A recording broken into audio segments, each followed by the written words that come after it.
Welcome to our Emergency Preparedness video series. This is one of 12 videos that will become available during this year, one each month. First, let us introduce ourselves. I'm Jennifer Ponce, the Office of Emergency Services Coordinator for the City of Morgan Hill. And I'm Randy Christensen, an instructor for Morgan Hill's Community Emergency Response Team.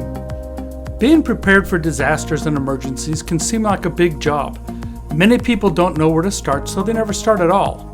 Do One Thing is a 12-month program and has been adopted nationally by emergency services of many counties.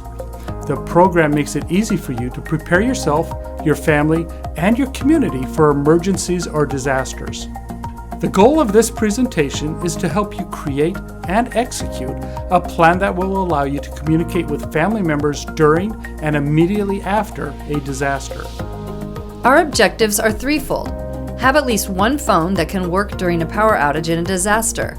Create a plan that works for your family in keeping touch with each other during and after a disaster. Have emergency contact numbers available for all members of your family, both digitally and on paper. We are privileged these days to have so many ways to communicate with each other. Cell phones, texting, the internet, email. These could all be silenced when a disaster strikes. Those devices may not be available due to a variety of different reasons. Cell towers could quickly become overloaded with people trying to reach each other.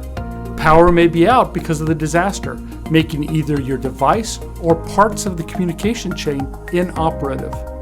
When we talk about landline phones, we're talking about those phones that plug into a wall and then have either a copper or fiber optic cable connection to the telephone company. We're not talking about VoIP or voice over internet phones, which normally pass communications over data cables. Those older style telephones that have a coiled cord connecting the handset to a base, which is then connected to the wall, will most likely work even if your local power is out.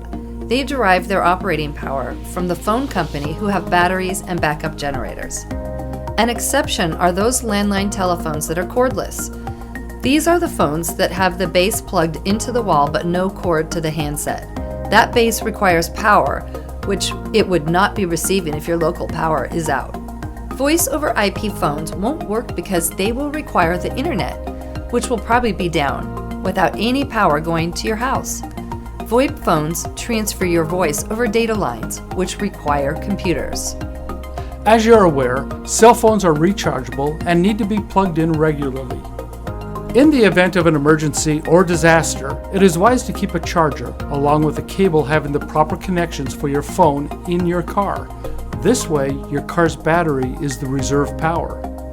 Another consideration would be to have a portable backup battery, or maybe even a couple of them, charged and ready to assist your phone when its battery is dying. An additional option would be to have a portable solar panel that could be used to charge your cell phone. Make sure you have the appropriate connection cables. If your cell phones have texting capabilities, make sure everyone in your family has this proficiency. In a disaster, cell phone towers may become overloaded with people attempting to make phone calls. Text data packets are a lot smaller than voice information and will have a better chance in getting through. Some individuals, particularly some of our more senior citizens, have difficulty learning and operating texting technology. Some are just too embarrassed to ask for help. If this happens to be one of your relatives, have the patience to teach them. Practice often so that it becomes second nature to them. You'll both enjoy the results.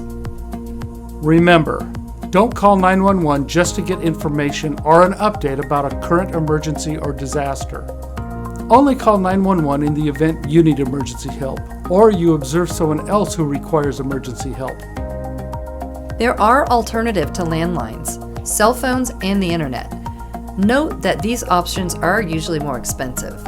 Satellite phones don't require wires or towers. They send signals up to satellites, which in turn send them to a service provider, which is like a phone company.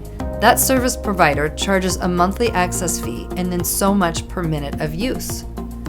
Ham radio or amateur radio usually always works during a disaster or emergency. People can talk locally to other ham radio operators, or their communications can be sent longer distances by using repeater antennas. It would be wise to create a family communication plan that will meet your family's unique needs and capabilities during a disaster. Include family members and those friends who may be supporting your family, like caregivers. It would be prudent to include primary contacts for work, school, and daycare. A wallet-sized form can be obtained at www.ready.gov. Search for Family Communication Plan Cards. When the plan is complete, post it by the phone in the kitchen. It would be prudent to also place copies in all of your go bags and 72-hour kits.